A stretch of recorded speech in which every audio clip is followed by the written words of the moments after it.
ঢাকাস্থ দাসার উপজেলা কল্যাণ সোসাইটি। আসলে এই নামটার সাথে অনেক তাৎপর্য জড়িত। আমাদের এখানে আছেন মজিবর ভাই, অনেক সুন্দর কথা বলে গিয়েছেন, যে অনেক কথা বলার ছিল কিন্তু সংক্ষেপে বলার জন্য অনেকটাই বলতে পারেন নাই। আমাদের বর্তমান সাবেক 2 উপজেলার চেয়ারম্যান, যারা 12 উপজেলা পরিষদের চেয়ারম্যান নির্বাচিত হন, আওয়ামী লীগের সাধারণ সম্পাদক উপজেলা লেভেলে নির্বাচিত হন, তারাও কিন্তু অত্যন্ত গুরুত্বপূর্ণ কথা বলে গিয়েছেন, যেটা আমাদের সদস্য সচিব বলে গিয়েছেন সেলিম আহমেদ অত্যন্ত সুন্দরভাবে সেটাকে প্রস্ফুটিত করেছেন। একজনের উপদেশ আর একজনের আশা বা ব্যক্ত করায় দুটা নিয়ে এই সংগঠনটি যাত্রা যদি শুরু করে, ইনশাল্লাহ এর শেষ অনেক ভালো হওয়ার সম্ভাবনা আছে। আমাদের সচিব মহোদয় অনেক সুন্দর কথা বলেছেন, যে তিনি যে উদাহরণগুলো দিলেন বীরবহন স্কুলে, সেটা একটা দৃষ্টান্ত হয়ে যদি থাকে আমাদের মনে, সেই পদাঙ্ক যদি আমরা অনুসরণ করি, তাহলে সেটাও আমরা আমাদের একটা দিক নির্দেশন হিসাবে আমাদের এই সংগঠনকে প্রাণবন্ত করে তুলতে পারবে, দীর্ঘজীবী করতে পারবে। শুরু করলাম, শেষ হলো না, তার কোনো অর্থ নেই। যত ক্ষুদ্র পরিসরে শুরু হোক, যত ছোট্ট পরিসরে শুরু হোক, সেটাকে যদি চলমান রাখা যায়, সেটাকে যে উদ্দেশ্য নিয়ে গঠন করা হয়েছে সেটাকে যদি বাস্তবায়ন করা যায়, তার মধ্যেই সফলতা নিহিত। আজকে আমি ধন্যবাদ জানাচ্ছি ইতিমধ্যে যারা আমাদের কবিতা শুনিয়ে যাত্রা শুরু করেছেন, আমাদের 2 জন কবি, ছন্দ কবিও আছেন, তাদেরকে আমি আন্তরিক ধন্যবাদ জানাই। একজন আবেগ দিয়ে তার যে কবিতা শুনিয়েছেন, আমরা সকলেই আবেগ প্রবণ হয়ে গিয়েছিলাম। ছন্দ কবি, তার কবিতা লেখা আরো প্রসারিত হোক। আর আমাদের যিনি বই দিয়ে এলেন সৈয়দা হাবিবা মোস্তারিন, তার এত লেখা বই নাকি আছে, এবং তিনি আরো কিছু পেশার সাথে না থাকলেও কিছু বাস্তব কর্মের সাথে জড়িত আছেন। হোমিওপ্যাথিক পাশ করেছেন, হ্যাঁ হোমিওপ্যাথিক পাশ করেছেন, এবং ওরা কি যেন কি এই আর একটা কই যেন ডাক্তারি লাইনে আর একটা ইউনাইনিতে লেখাপড়া করতেছেন। আসলে লেখাপড়ার যে অভ্যাসটা ধরে রাখতেছে, সাথে সাথে আমি তাকে বলছি এটা প্র্যাকটিসও করতে হবে অবসর সময়, শুক্রবার শনিবারে, তাহলে পড়ার সাথে সাথে যেমন এটা চর্চাও থাকবে, জনস্বার্থ আসবে। এটা আসলে ইচ্ছার উপর অনেকটা নির্ভর করে। একটা ব্যক্তির বিভিন্ন গুণ থাকে, তার মধ্যে কোনোটা বেশি থাকে, আর তার ইচ্ছা শক্তি যদি প্রবল থাকে, তাহলে সে বহু গুণে গুণান্বিত হতে পারে। এটা তার ইচ্ছা চেষ্টার উপর অনেকটা নির্ভর করে। এমনি একটা উদাহরণ আমাদের সৈয়দা হাবিবা মুস্তানিন, তার বাবার সাথে আমাদের অত্যন্ত ভালো সম্পর্ক ছিল। যখন আমরা অফিস আদালতে কাউকে চিনতাম না, শিক্ষা বোর্ডে গিয়ে হান্নান ভাই, যত সমস্যা হান্নান ভাই, সব হান্নান ভাই মিট করে দিতেন। কোনটা পারবেন কোনটা পারবেন না সেটাও আমরা দেখতাম না, ওনার কাছে বলতাম, উনি সেই সমস্যার সমাধান করে দিতেন শিক্ষা প্রতিষ্ঠানের। আজকে তারা তার মাগফিরাত কামনা করছি। আসলে যেটা সত্যি কথা সেটা বলতেই হবে। আমাদের মজিবর ভাই, আমাদের সচিব, সাবেক সচিব যেমন বলে গিয়েছেন যে নাহাদ সৈয়দ আবুল হোসেন তাকে তার বড় অফার রেখেও তাকে পদ্মা সেতুতে সংশ্লিষ্ট হওয়ার জন্য যে উৎসাহিত করেছিলেন, তাকে টেনে এসেছিলেন, তার সে গর্ব তিনি আজকে আমাদের মাঝে ব্যক্ত করেছেন। রিজিক তো একজন দাতা, রিজিক দেওয়ার মালিক কিন্তু একজন, সম্মান দেওয়ার মালিক তো একজন। এক একটা উসিলায় আল্লাহ এক একজনকে এক এক ভাবে দেন। যে যত রোজগার করুক, তার রিজিকের বাইরে সে কোনো কিছুই ভোগ করতে পারবে না।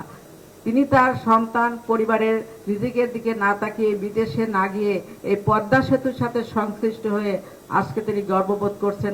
আজকে আমরা যারা ঢাকা যাওয়া আসা করি, তাদের অনুভূতি, কাজ সেরে ঢাকা থেকে চলে যায়, কাজ সেরে রাত 10টার সময় ঢাকায় রওনা করি। এই যে আমাদের অনুভূতি, অনুভব, এটা কিন্তু আজকে যে 6 বছরের ছেলে বা মেয়ে, তাদের কিন্তু সেটা থাকবে না।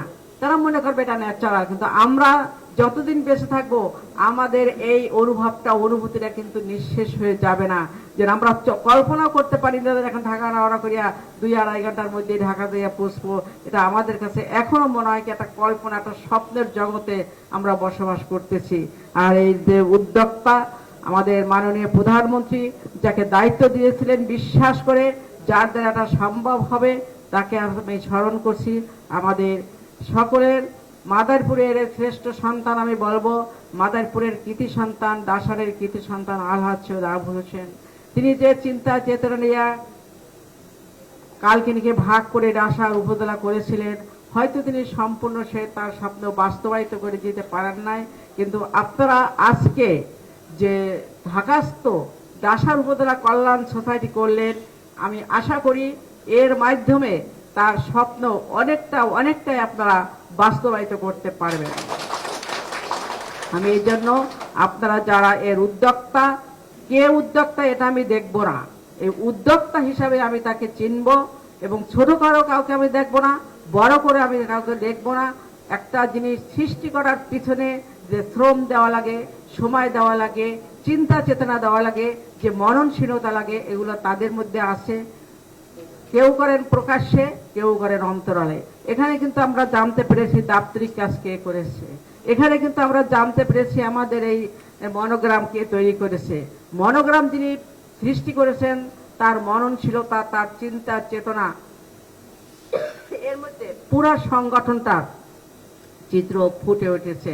আমি জানি না তার চিন্তাটা কেমন ছিল, আমার যেটা ধারণা যে এটা একটা মানে সাদা সবুজ আমাদের যে স্মৃতিসৌধ তার সাথে সম্পৃক্ত এবং পিছনে একটা ছায়ার মতন অবস্থান করতেছে আমাদের সেই স্মৃতিসৌধটা, তাকে আলোকেই তিনি আজকে এই ডাসার তো ঢাকা উপজেলা কল্যাণ সোসাইটির যে মনোগ্রামটা তৈরি করেছেন। তাহলে একদিকে তাদের যে মূল ম্যানিফেস্টো অরাজনৈতিক এবং স্বাধীনতার সপক্ষের শক্তির সমন্বয়ে তারা গঠন করেছেন, তারই একটা প্রতিচ্ছবি তারা এখানে ব্যক্ত করেছেন। আমি আবারও আলহাজ সৈয়দ আবুল হোসেনের প্রতি গভীর শ্রদ্ধা ভাবে তাকে স্মরণ করছি এবং তার আত্মার মাগফিরাত কামনা করছি। যখন তিনি ডাসার থানা সৃষ্টি করেন আমাদের খুব কষ্ট হয়েছে এটাকে বাস্তবায়নে তাকে সহযোগিতা করতে। বিশেষ করে গোপালপুরবাসী তো মানতেই পারে না, কারণ মানুষের একটা চিন্তা চেতনা মুখই আছে, একটু হলে কালকিনি দৌড় দিয়ে যায় গোপালপুরবাসী, বরগুড়াবাসী, সেখানে তারা উল্টা দিকে যাবে এটা কোনো ক্রমেই তারা মানতে পারেনি। সেই পরিবেশ পরিস্থিতি সামাল দেওয়ার জন্য মীর গোলাম ফারুক এখানে আছেন, আমি আছি, আমরা অনেকেই সেদিনকে তাদের সাথে বসছি, কথা বলছি। আমরা সেখানে নাটক করি না, আমরা বাস্তবভাবে বলছি আপনারা যদি না চান হবে না, আপনারা না চাইলে হবে না, কিন্তু আমরা পরিবেশ পরিস্থিতিকে উত্তপ্ত করতে দেব না। ঠিক সেইভাবেই ডাসার থানাটা হয়েছে এবং ডাসার থানা যে উদ্দেশ্যে আলহাজ সৈয়দ আবুল হোসেন করেছেন সেটাকে তিনি সর্বশেষ উপজেলায় রূপান্তরিত করতে গিয়েছিলেন। সেখানে কম বেশি আমি বলবো আমাদের তৎকালীন জেলা প্রশাসক রহিমা খানমের কিছুটা হলেও কিছু অবদান আছে। তিনি যে ভূমিকা নিয়ে 3 জন এমপিকে, আমিও সেখানে সংরক্ষিত আসনে এমপি ছিলাম, সেই ভার্চুয়াল মিটিংয়ে 3 জন এমপিকে তিনি যেভাবে সম্পৃক্ত করলেন, যেভাবে তাদের কাছে প্রস্তাব উত্থাপিত করলেন এবং যেভাবে তাদের সমর্থনটা তিনি নিলেন, এটা আসলেই একটা বিশেষ যোগ্যতার চিহ্ন রাখে। আমি ধন্যবাদ জানাই আজকে সেই আমাদের তৎকালীন জেলা প্রশাসক রহিমা খানমকে। কাউকে বুঝতেও দেন নাই তিনি কি বলতে চাচ্ছেন, কি করতে চাচ্ছেন, কার অনুরোধে তিনি করতেছেন সেটাও তিনি কাউকে বুঝতে দেন নাই, কিন্তু তাৎক্ষণিকভাবে আমি কিন্তু সেটা উপলব্ধি করতে পারছিলাম যে কৌশলে তিনি এই কথাটা এমপিদের কাছ থেকে সম্মতিটি নিয়ে নিলেন।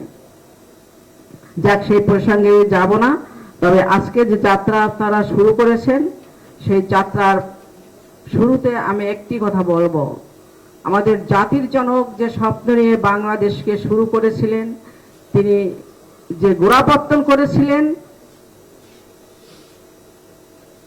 আমাদের রাষ্ট্রবিজ্ঞানী স্যালাইন একটা কথা বলছিলেন, আমাদের রাষ্ট্রবিজ্ঞানী মানে রাষ্ট্রচিন্তাবিদ রুশো সম্পর্কে, দাদা রুশো সম্পর্কে, রাষ্ট্রচিন্তার এমন কোনো দুয়ার নাই, দরজা নাই যেখানে রুশো নক করেন নাই, মানে কারা নাড়েন নাই।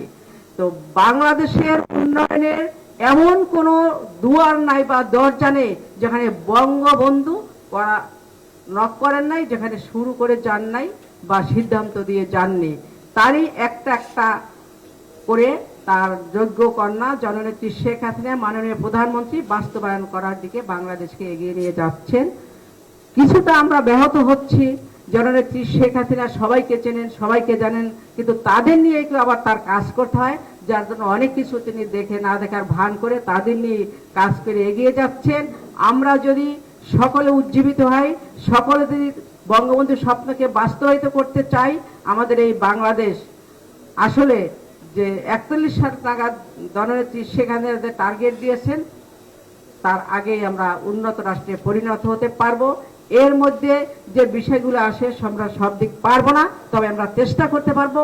আমাদের ব্যবসায়ীদের সিন্ডিকেট যদি আমরা রোধ করতে পারি, আমাদের মনে করতে করেন না ভাই, আমাদের যারা প্রকৌশলী আছেন তারা যদি সঠিকভাবে তাদের এস্টিমেটটা তৈরি করেন, তারা যদি সেই প্রকৌশলীরা কৌশলটা অবলম্বন করেন, তাহলে আমার মনে হয় তার টার্গেটের আগেও আমরা বাংলাদেশকে উন্নত রাষ্ট্র হিসাবে যারা থাকবে তারা দেখে যেতে পারবে।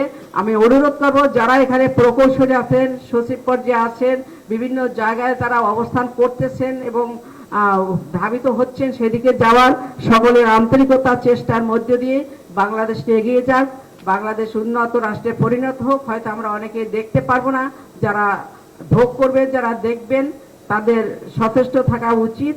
আর আমি সর্বাগ্রে যেটা বলবো, আমাদের এখন এই উন্নয়নের সবচেয়ে বড় বাধা যেটা, সেটা আমাদের যুব সমাজ। তবে যুব সকলে না, আমাদের মধ্যে কিন্তু ভালো আছে। যেমন আমি ঢাকার দাবি বৃক্ষে কালকিনি ডাসার ছেলেরা 2টা অনুষ্ঠানে আমি অংশগ্রহণ করেছি।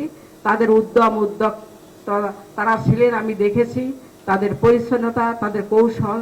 এবং রাজশাহীর কিছু ছেলেপেলেরা আসছেন, তারা একটা সংগঠন করেছে, তাদের সাথে আমি কথা বলেছি রাজশাহী ইউনিভার্সিটির আমাদের কালকিনি মাদার